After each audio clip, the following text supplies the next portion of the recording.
y'all think it's me? I'm telling you, it's her.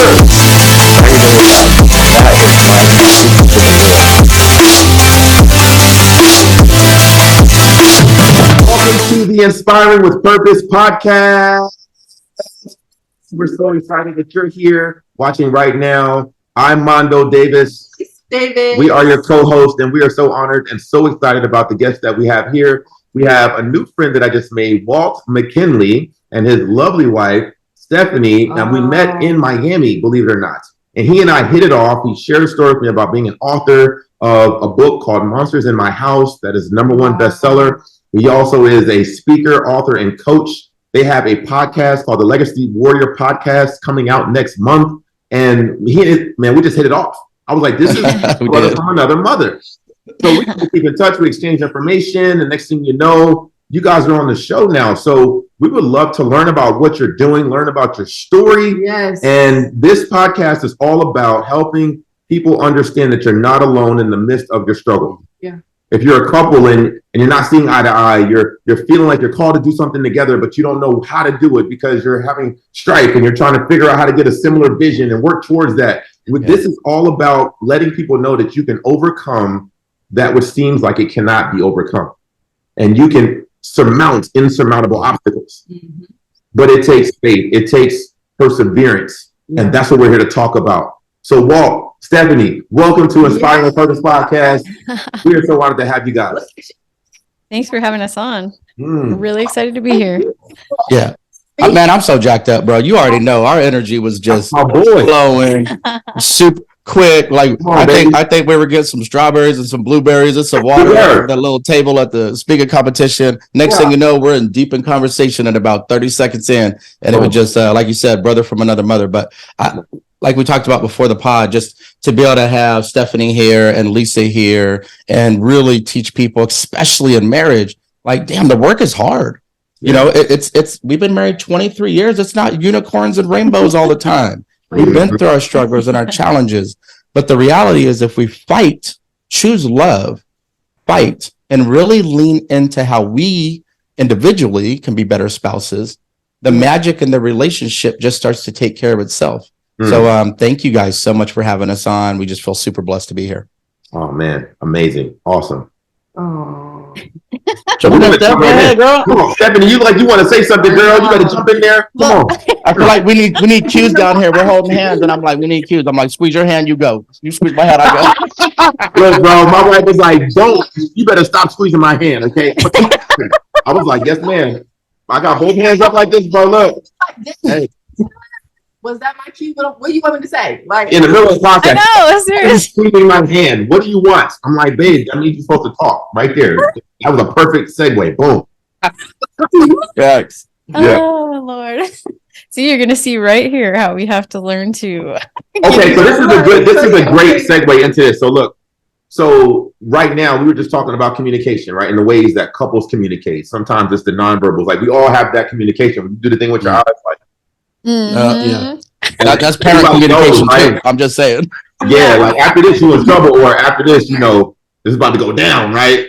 So we all have that communication. That's a great way to segue into this when you're talking about marriage. You guys are launching into your podcast together as a couple. We've launched into this together as a couple. Let's talk about communication and even how you guys got to a point of starting Legacy Warrior Podcast. Well, kind of a little bit more about them, and just talk about marriage, how they came together, and great. We got a lot of after so much work has already been done. We want to kind of, how did you get to this point? Yes. Yeah, how did we get to 23 years of marriage? with 2 daughters, 18 and 16 years old. Yes. That's with her patience. That's how we get to 23 years of marriage. That's how we go start the conversation off. But go ahead, baby.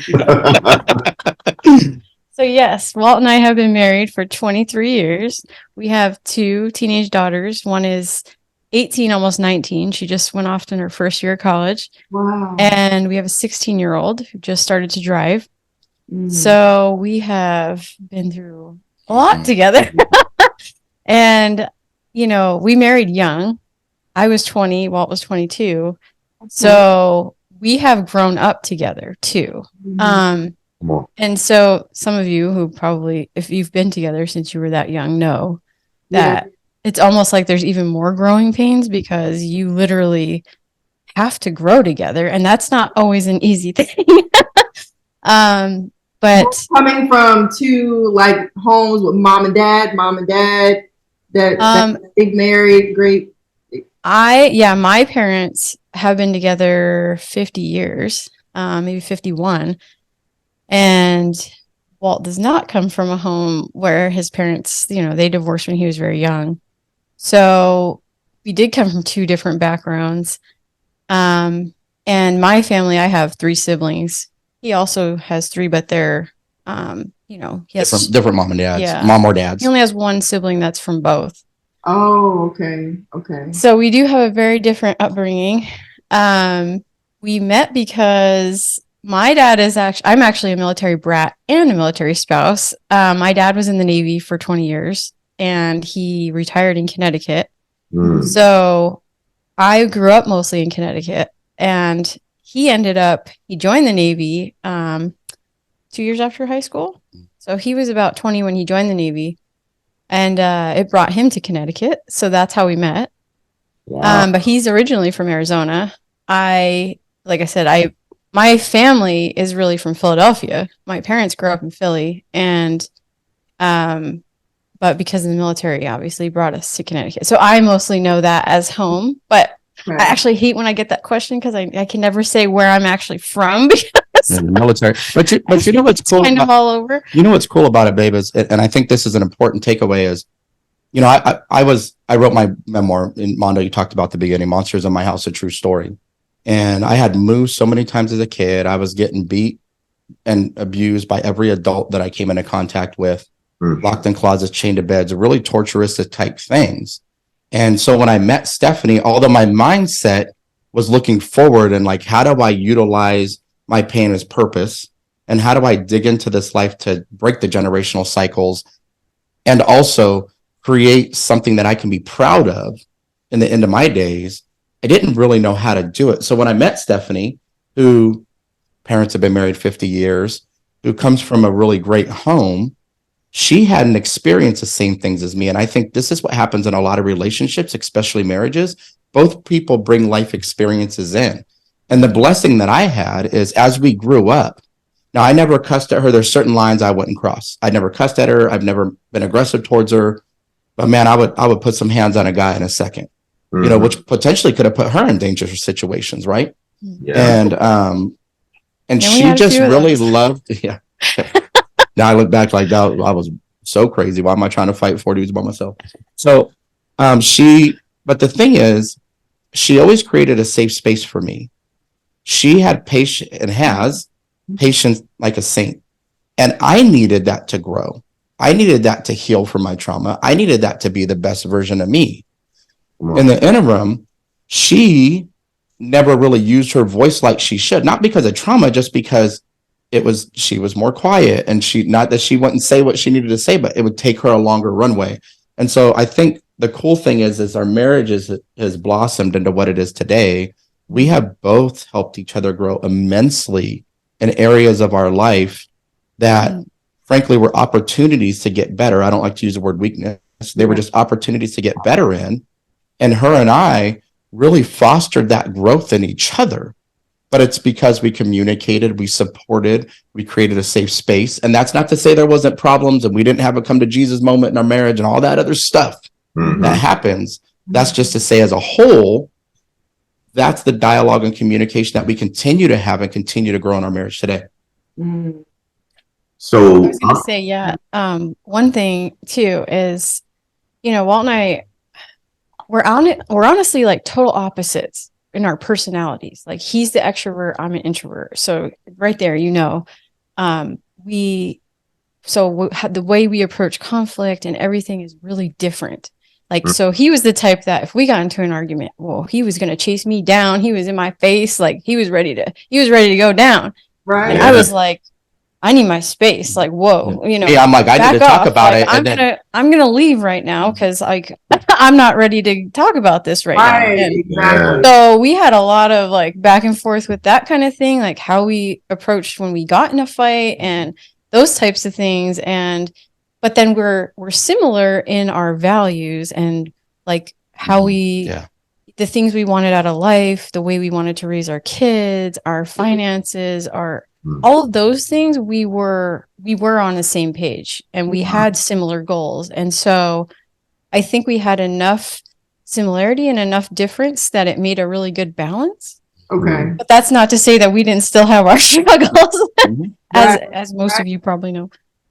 So with the background as a former Navy intelligence officer, Walt, and Fortune 300 executive, okay, and Steph as the glue of the family, okay, and the one that kind of keeps things together. How did you guys practically overcome those obstacles in your marriage to really come to a place of respecting those boundaries? You just talked about, hey, you know, like you, Walt, right? I want to just get it resolved like ASAP, yesterday. Let's go after it. Let's be aggressive. And then why are you still mad 10 minutes later? Like, I'm cool now. Right now. I'm like, come on, let's do this. Let's have the conversation now. Let's argue and get it over with and make up. And yes. Lisa's like, bro, relax. Like, give me some space. Get out of my face. And I'm like, come on. So, you know, she's calling timeout. Oh, get in the game. So how do you guys overcome those obstacles to work together, right? You're launching something with the Legacy Warrior podcast and you're working together. These are challenges that all of us face in relationships, whether it's in marriage or with a coworker or a friend, you know. So how do you overcome those obstacles, respect someone's boundaries, but yet still get to a place of resolution and ultimately unity? Yeah, I think there's a couple things there for me, and then Steph, I'll let you talk on it too. For me, it's all communication, and I know you're going to say that too. So when we struggled the most in our marriage 12 years ago, right? So we'd been married 11 years at that point. The kids were little. She was exhausted from being a new mom. She had some postpartum in there that we didn't even know what that was. She didn't even know she had it. I felt abandoned and unloved because I went through childhood trauma where I wasn't getting attention, and now I'm not getting attention in my marriage. So there's a lot of things happening there. Wow. We never cussed at each other. We never yelled at each other. But man, you could have cut that tension with a knife. I mean, it was palpable. And we were like just walking past each other in the house, you know, and being cordial, right? That's the word that I'll use, being cordial to each other. But the resentment started at a little trickle and started to, you know, come on like a fire hose. And what we learned coming out of that season of our marriage was we went to a Love and Respect conference. And I can't remember the name of the couple who do it, but they do it all over the world. They have been for decades. They talk about a woman needs love from a man and a man needs respect from a woman. And when you don't give a man respect, then he withholds love, the woman withholds respect, and you get in what they call this crazy cycle. Yeah. And the reality was we were deep in the crazy cycle. And the cool thing, the couple said, well, don't think because we teach it, we don't get in it. We just recognize it, keep it moving. We jump out. And coming out of that conference and that season of our marriage, we realized. This is called real life. Hold on a second, Walt. We're playing tug of war. Hey. Yes, I love that. You wanted to love that. Cute. But you know what? That's what this is. Family real life. Now, say hi to everybody. Hi. Yeah. Yeah, let's talk about that. How do you communicate? Huh?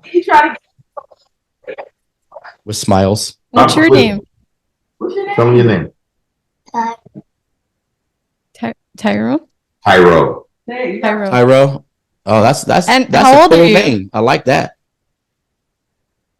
How old are you, Tyro? 4? What's your name? Clearly, so she can hear you. Tyro. Tyro. Tyro, I like it. You're cute, Tyro. How about communication? Okay. All Yeah. right. Oh man. That's cute. When you go out, can you close that door, please? Thank you, buddy. We'll come out as soon as we're done. And this is family life.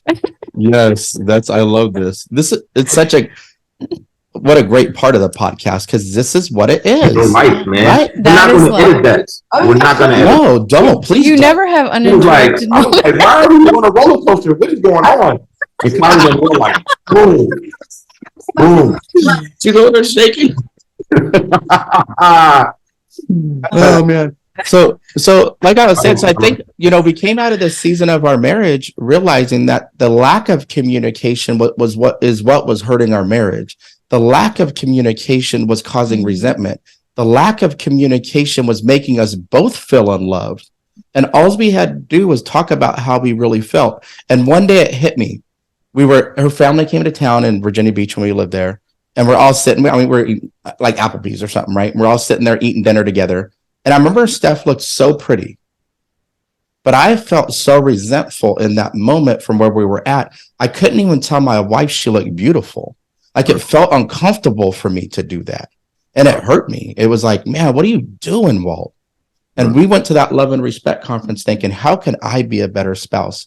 And we made a commitment coming out of that to communicate. Well, sorry, I just want to interrupt for 1 second. Go ahead, because communication.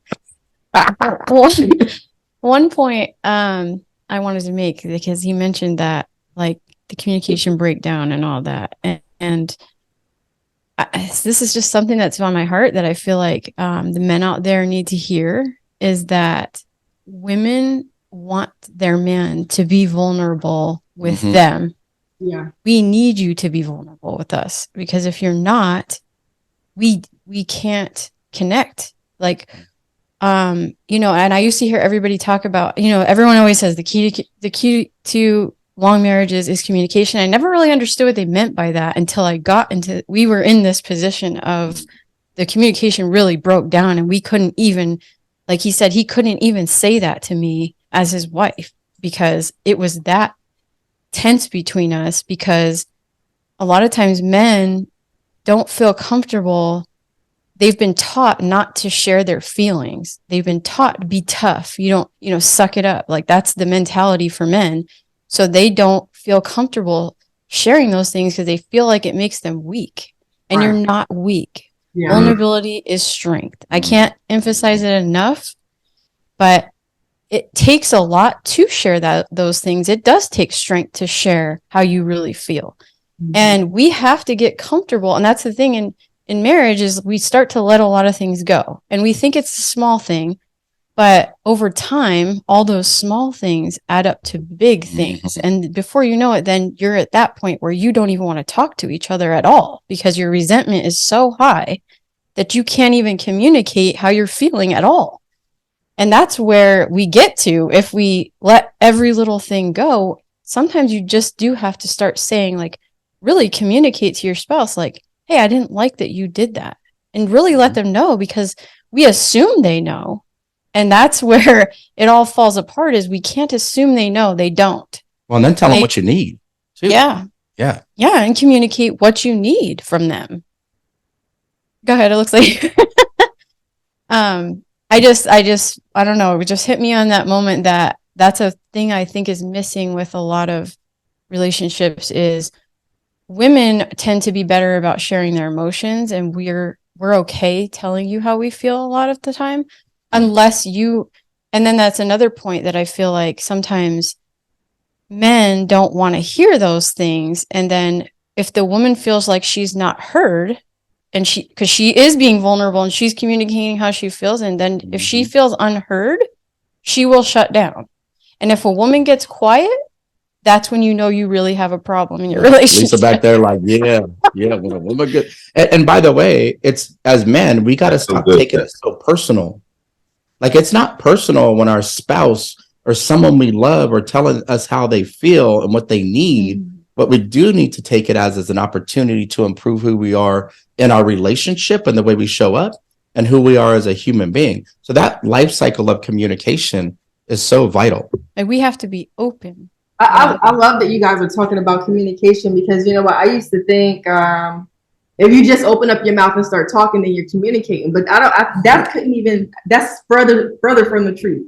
Furthest from, because if I open up my mouth and I'm trying to be vulnerable in a way that's going to create intimacy and bring us together, but yet I don't know how to properly communicate. And everything that I say is like you. Yeah. Mm-hmm. Like I'm Always, walls. always, So never. communicate. Yes. Yes. Knowing how to properly communicate, right? And I'm sure that, like, hopefully you'll make the adjustments once you try to communicate and you realize it's like it's not going through, or you're getting like a completely different response than what you're hoping for. Like he just said, I think as soon as you say always, which I catch myself doing this, You know? yes, immediately the other person just Like shuts it down. Like they're not even going to hear it. always. You have to be specific with Yes. what it is and Yes. actually tell them exactly what it was you didn't like or you need. But check this out. When you come to the conversation and you say, hey, I'm feeling this way, and what I would need is this. Yeah. The communication isn't pointing a finger. The communication is opening up dialogue for what you need to be fulfilled from your partner. And I think the other piece to this, and I think you guys, I'd love to hear what you guys think too, is being in gratitude. Like, I see so many people. By the way, I've had my expectations in life. Promise y'all, I had my expectations in life. But there are times, like whether it's our marriage or whether it's family members or friends or whatever it is, we have all these expectations we want people to meet. And so we get grounded and rooted in these expectations. And that's human nature. You can't have gratitude when you're living in expectation. And so let's say Stephanie did 5 things I really wanted her to do, right? That I was hoping she would do, or 4 of them, right? But I have 5 in my head, my expectations, and she does 4 of them. Well, guess what I'm focused on? The one thing she didn't do versus the 4 things that she did that I should feel. So if you focus on gratitude and what your partner is doing for you, what your family member is doing, you can love different. You could feel different. The inner turmoil that we all carry in here for expectations starts to get removed. And to me, it's such a powerful change in your mindset that so many people in our world are missing.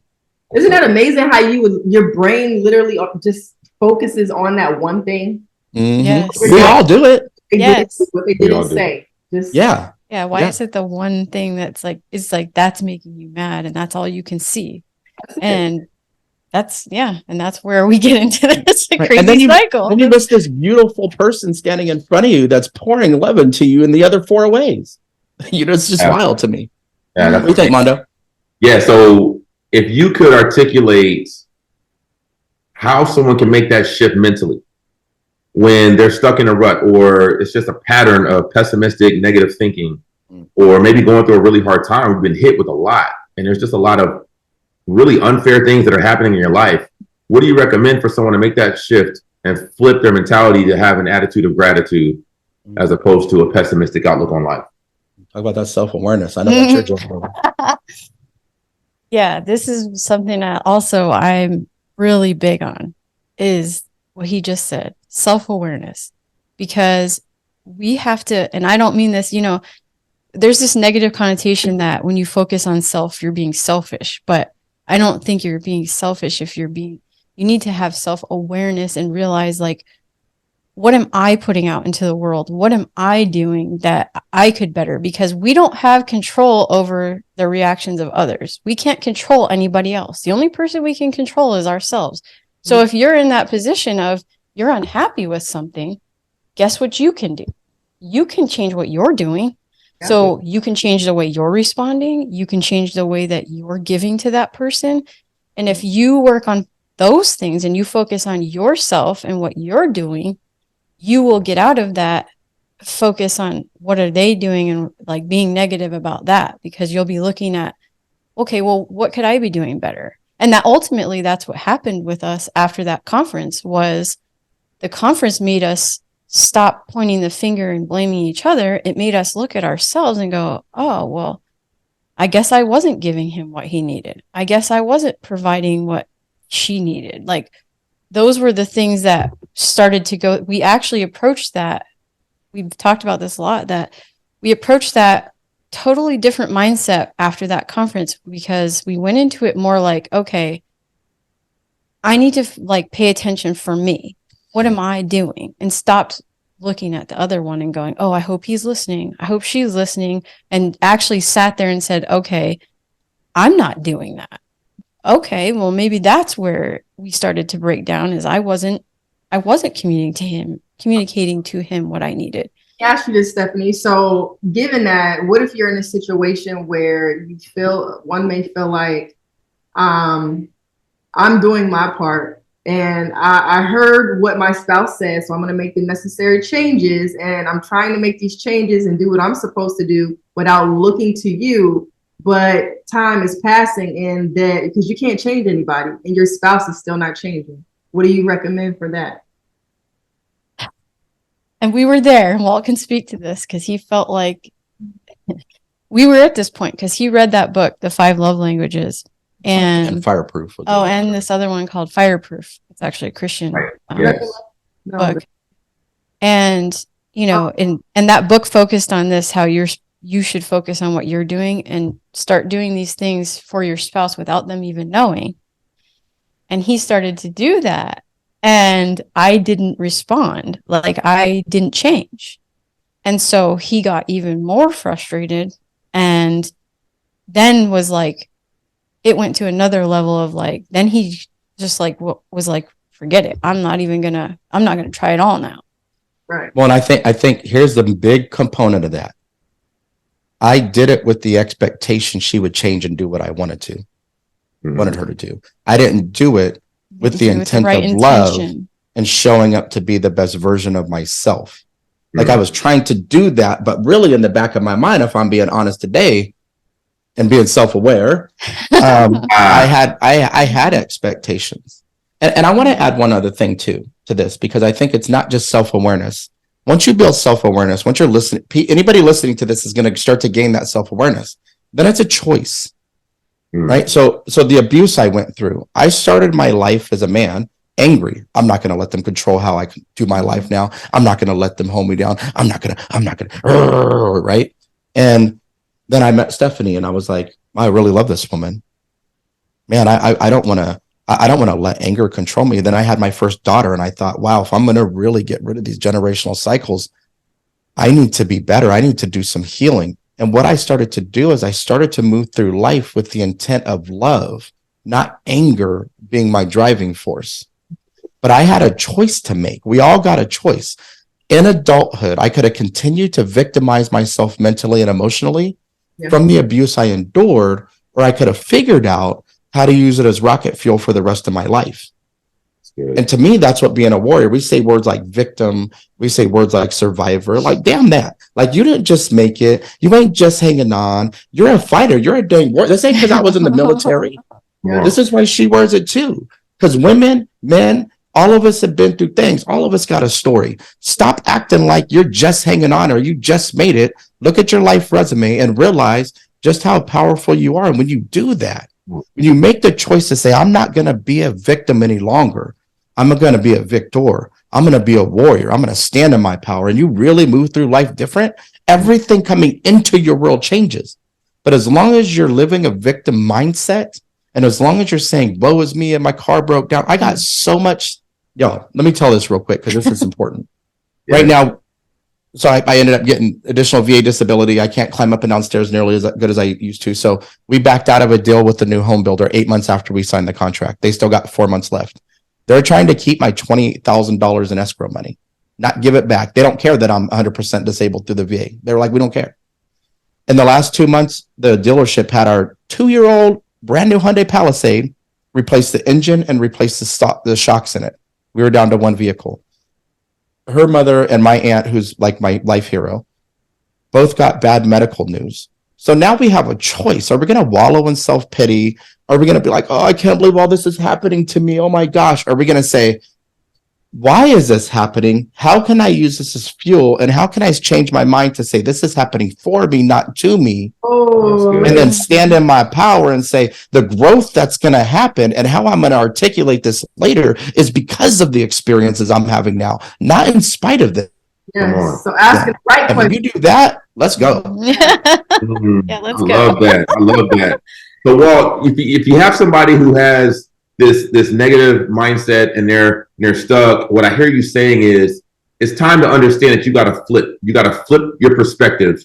You got to have self-awareness. Number one, I love what you said, Stephanie. And then once you have the self-awareness to recognize that I don't have to be a victim anymore. I can be a victor. Yeah. Right. This is happening for me, not to me. I can grow through it, not just go through it. Mm-hmm. Everything begins to change. Yes. And when we apply that within our marriages, what does it do for our families? What does it do for generations? Oh, like to think where I came from. You know, I love the Drake song, Started from the Bottom. Yeah. But I'll be changing it because I'd be like started from the basement because that's really what happened.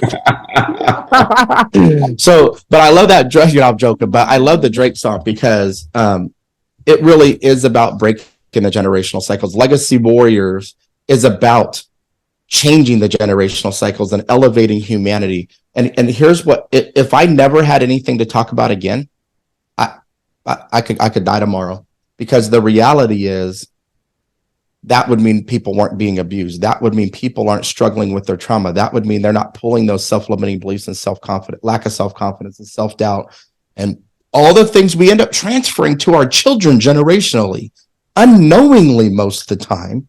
Wow. That would mean all that was changed. The reality is, we all know this, why we do our podcast. Like, it's never going to, like, that's always going to be there. And so now we got some work to do as people who've grown from the challenges in their life, who didn't look at things as failures, but looked at opportunities to get better. What I have found is content is king. What are you putting into your mind? So as an intelligence officer for 2 decades, I watched news a lot because you always had to geopolitically know what's going on and whatnot.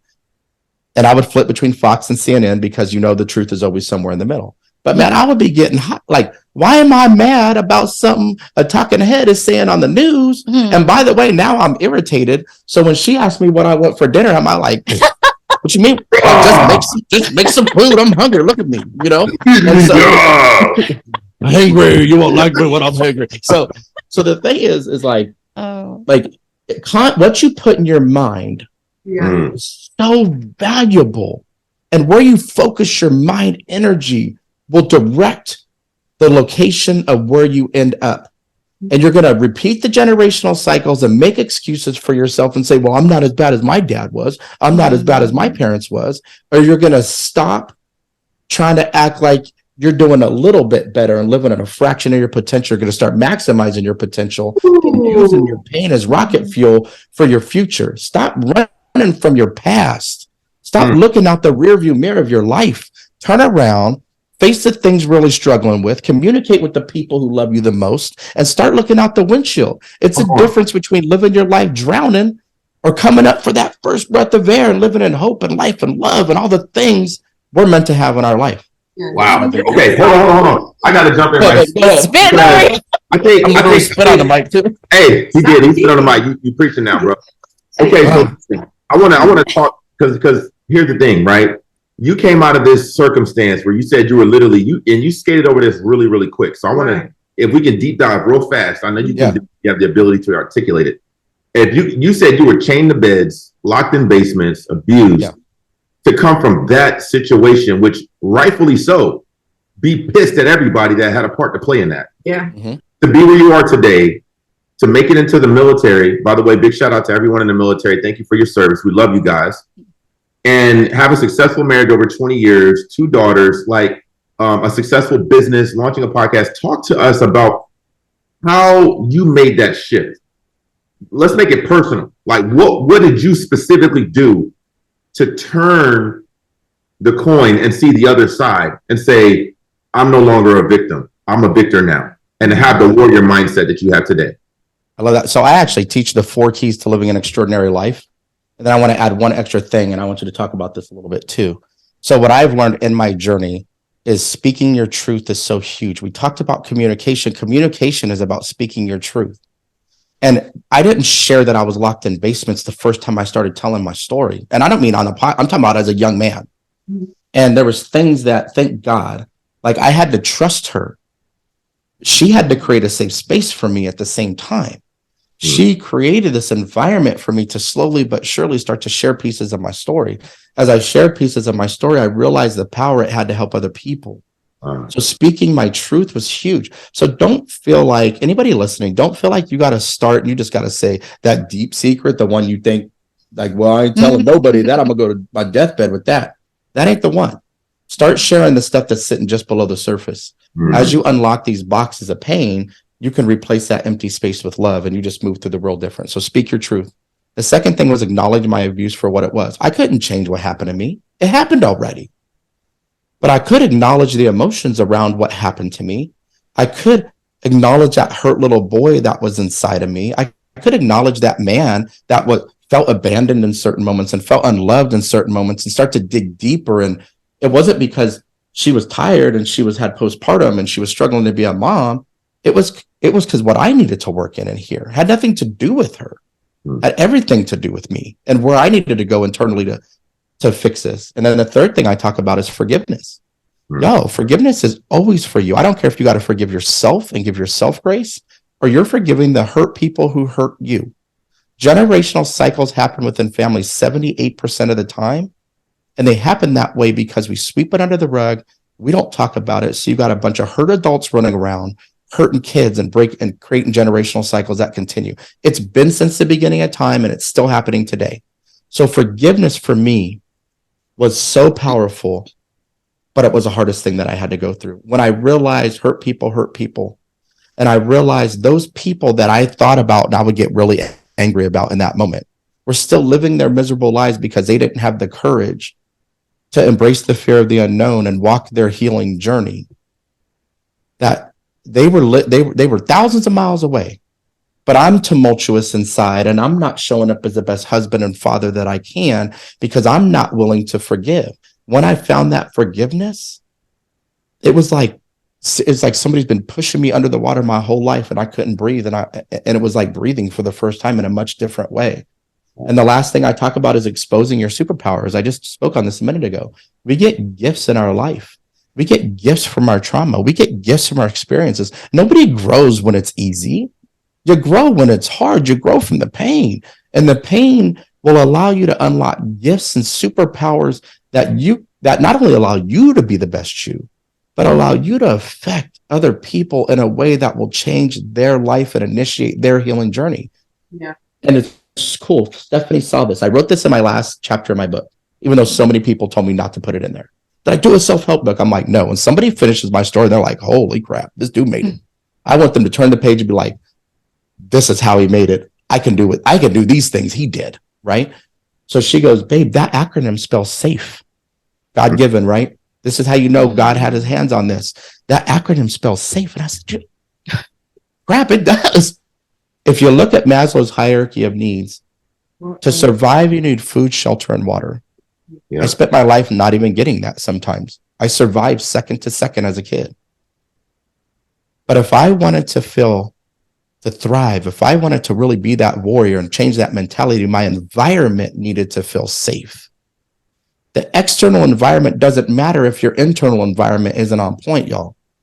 So the second piece in Maslow's hierarchy of needs to get to self-actualization is safety. Mm-hmm. Safety. And that's what those 4 keys do for you. And this woman right here created that safe environment for me to stop surviving and start thriving and start trusting. So talk a little bit about just like, how did you create that for me? Because I think it's so huge. And it's like, there's spouses that are both hurt. There's one spouse hurt in relationships. And if you could come together and have that conversation and create that safe environment, the marriages that can be saved would change generations that we don't even know about yet. One thing I want to say is the Legacy Warrior podcast that we're about to start, and the whole mission for us behind Legacy Warrior is we really do want to save families because we see the value in having 2 parents, and 2 loving parents it can change society as a whole, because we've got to get back to making family a priority, not work, not all these other distractions, but family, because we as parents are shaping lives. Like those children are going to be the next generation. We have a huge responsibility to make them what the future is going to be. We do that as parents. That's, to me, the most important job in this world is being a parent. And we don't focus on that enough. And we wonder why we have all these problems today. It all started with us and our parents. Because if you talk to anyone and they are going to talk about how they were affected in life, who's the first person they usually mention? Yeah, either their mother or their father or both. And having one missing, or, you know, either that person walked away or even just the divorce, it affects them on a huge level that we don't acknowledge enough. So we're really passionate about, you know, and we understand it because we were at a point where, I mean, we were very close to divorce. So I get it now. I understand it. And I know that marriages can be saved because we really were at that point where, I mean, like he said, you could cut the tension with a knife, and, you know, and we were able to save it and come back. And here we are at 23 years. So we know it's possible. And I just want people to really take it seriously. Like, I think it's become too easy to just throw in the towel and say, we just don't work. No, if you're willing to actually both look at yourselves and work on the things in yourselves, you can totally make the relationship work. And honestly, I can't believe people don't see that once one relationship didn't work, that's the problem, is they never worked on what was wrong with them. And then they go into another relationship and they bring it with them to the next relationship. Yeah. And then they wonder why the relationship's not working. It's because you didn't work on yourself. Yes. So I can't stress that enough. But, you know, he wanted me to talk about how to be there to support your spouse when that is still your spouse's water. I know you're gonna have to pee soon, bro. You've been guzzling. I'm like, he doesn't. That's a pretty soft water cut. But also, I will say, because we talked about how he had been through a lot of trauma. I didn't experience trauma in my childhood.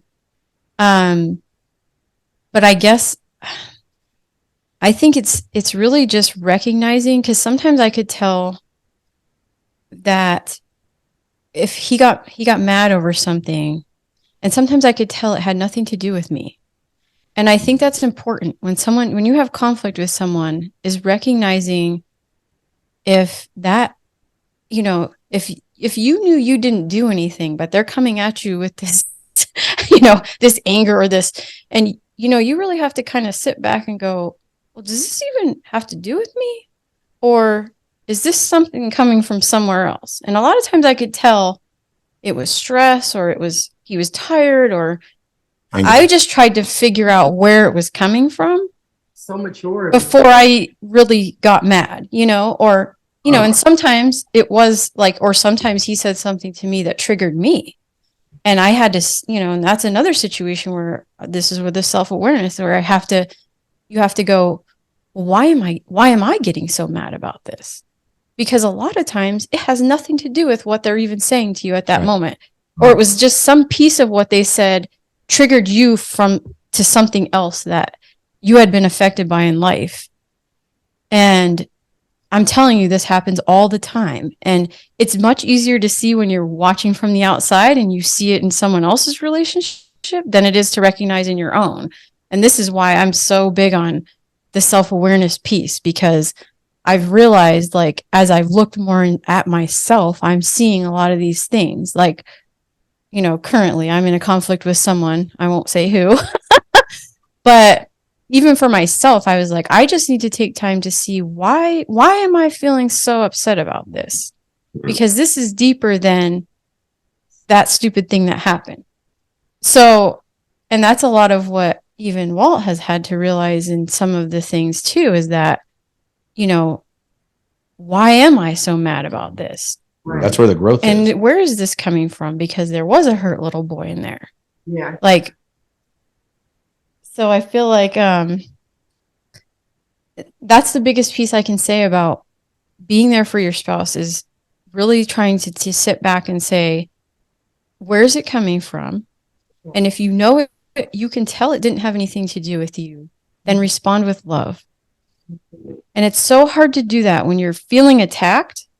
Let me tell you, it's like the hardest thing to respond with love when you feel hurt or you're being attacked. But that is the fastest, best way to diffuse a situation. And, you know, because and create a safe space in there, right? I mean, but for you guys, what do you guys think about that? Well, I love what y'all are saying in terms of making it a safe place and responding with love. In fact, I think that's a great place right there for us to just hit the pause button, because what you guys said really is the epitome of how to overcome any and every challenge or any and every conflict, and that is responding with love. Yeah. And I love the fact that you acknowledge that it's hard to do. Very hard. Yeah. Hard route to follow. It's a hard route to travel. But when you do it, it gives you longevity in the relationships that matter the most. And that's why y'all are married over 2 decades later. I'm just going to share an example real quick. I'm going to share an example real quick because I just want people to understand this. So Walt didn't talk about on this, but last year he had a breakdown in corporate America. And this is what ultimately he walked away from corporate America, and we started this, and he started his own, he wrote his book and all of this stuff. It was a huge turning point in our life. So he came in and he had a long day at work. I knew he was tired and stressed, and he starts coming at me and saying, "Where's dinner?" And it's 5:30. And if you know me, I'm not an early person. Like, I've never cooked dinner at 5:30, just so you know. I'm not one of those people. And he's like, and just the way he said it to me, I was like, and I thought to myself, like, okay, he's trying to start something, or because like he knows I don't do this. So it just caught me in that moment. I don't know why. I was just like, what's going on? Like, what's wrong with you? Something like, she's like, are you okay? And hold on, let's pause right there, because that takes a lot of self-discipline, self-control, patience, self-awareness. The average person come in the crib these days, come in the house. Yo, where's dinner at, yo? Yeah, I'm gonna have a black eye. And that was a trigger for me. Like,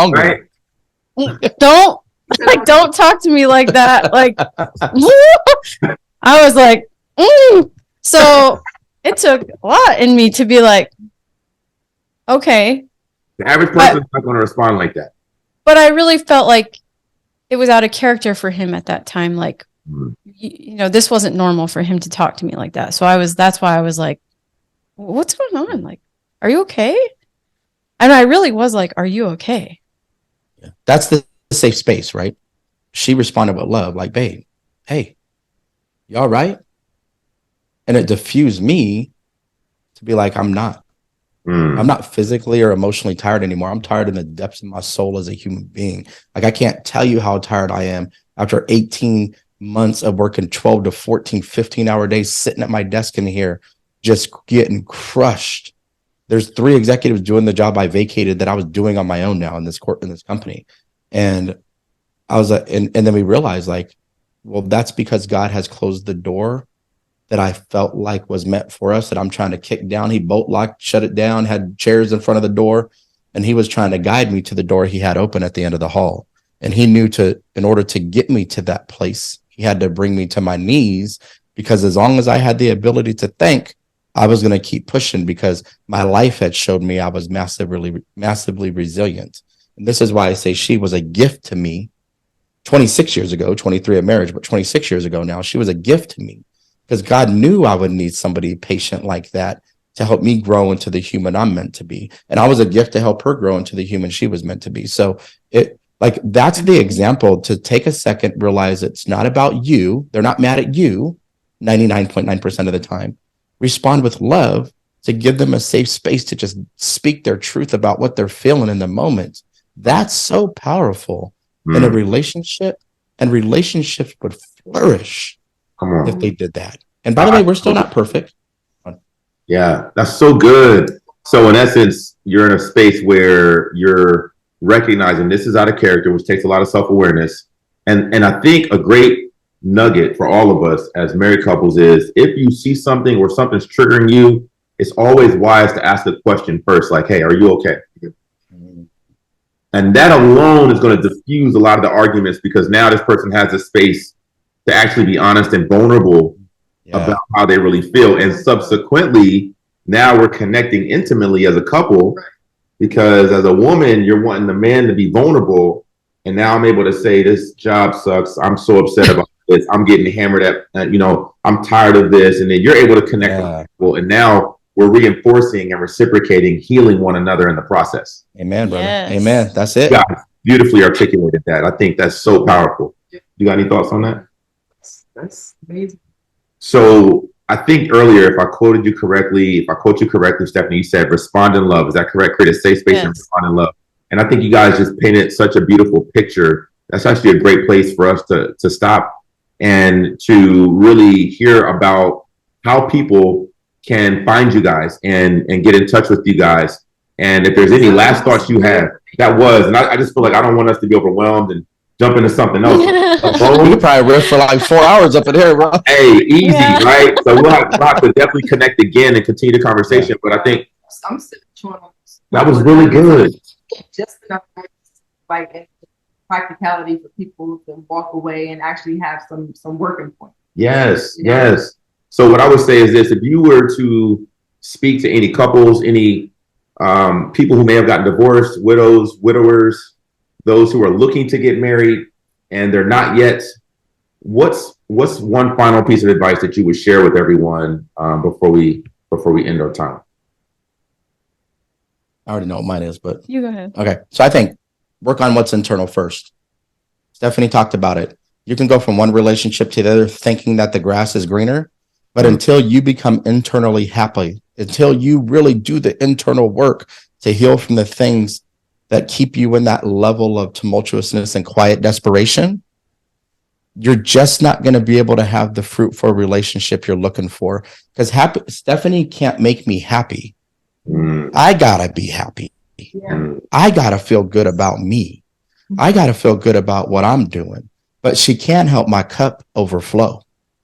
And that's what she does. So stop looking for somebody else to fill your cup and start figuring out through the 4 keys or therapy or counseling or conversations with your best friend, whatever it is, how you can fill your own cup by speaking your truth and talking about the things that are poison in here, so that the way you start feeling out here, that happiness, that joy, that abundance, and all the things, the mindset that goes along with the heart set starts to match everything that you have on the outside.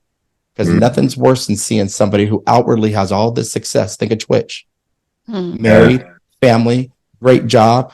To me, the personification of this happy dude. Like, you just couldn't help but smile when you saw him smile, right? And he committed suicide because something was poisoning his soul so heavily. That secret he was keeping locked was crushing him so heavily. It didn't matter what anything else outside looked like. Wow. And if somebody comes to you with their pain, I'm just going to say it the way I feel. You better not judge them. You better not shut them down. You better not say you don't believe them. You support them. You love them. You hug them and allow them the space to speak their truth so they can show up as the best them, the same way you would want somebody to do it for you. That's so good, Walt.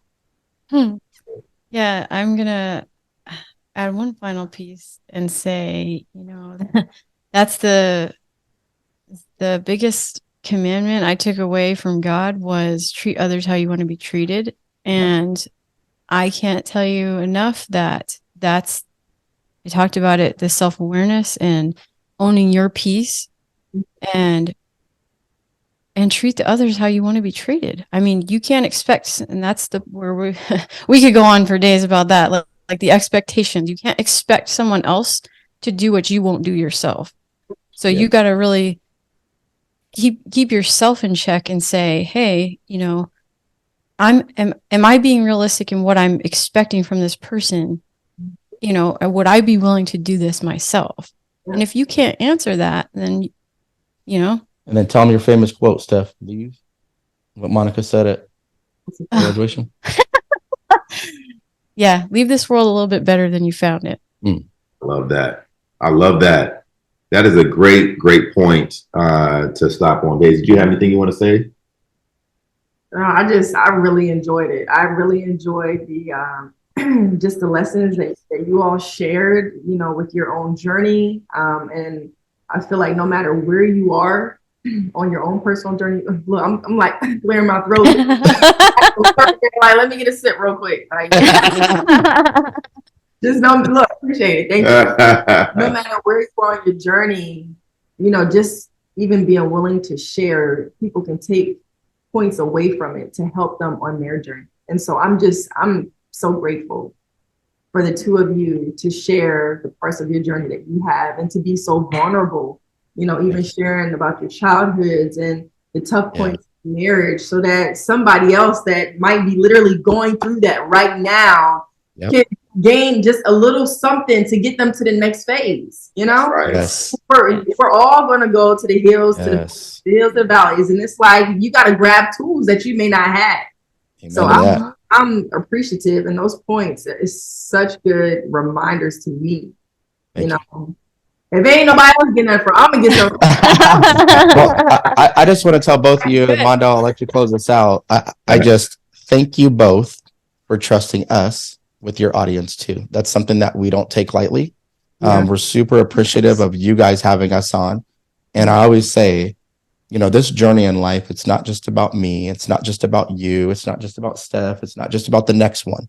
Yeah. This journey in life is about using our stories to give people the belief that they can do exactly what we've done. There's no difference between us and anybody other than the fact that we just made the choice to be different, to do it different, but we still struggle like everybody else out there. So if you're struggling, just know all four of us have struggled.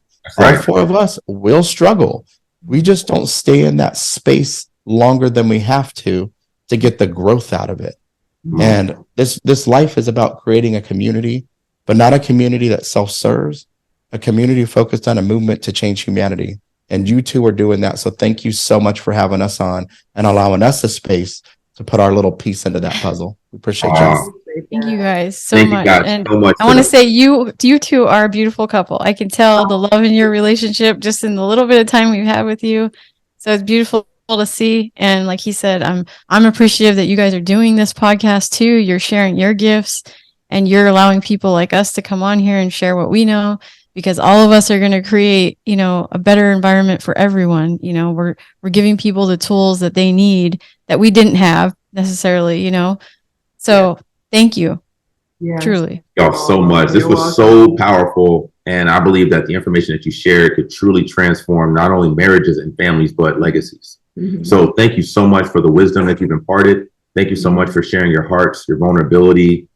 Is very well accepted and grateful. We're grateful for everything that you guys shared with us. So, man, I'm looking forward to many more conversations in the Yes, you guys have to come on our show too. Hey, we would love to. Be honored to. I will say this: there is one competitive advantage that you guys have. I'm just gonna be straight up, Walt. I think you married Mother Teresa's cousin. Okay, literally. Like I needed to. Good Lord, if you would have met me at 20 years old, bro. Seriously, I needed some faith and I needed some Jesus in my life. That's for sure. I'm like, bro, that patience level, that self-awareness is amazing. And you guys are such a beautiful couple. We're so honored to have you. Thank you all for tuning in to the Inspiring with Purpose podcast. We are so excited that you participated in this particular podcast with us. Remember, I'm Mondo Davis. We are your co-hosts. And as soon as you recognize that God put you on this earth for a reason, with a solution to someone else's problem, and you step into that purpose individually, collectively, we can change the world. God bless you guys. Don't forget to like, subscribe, and share. We look forward to seeing you in our next episode.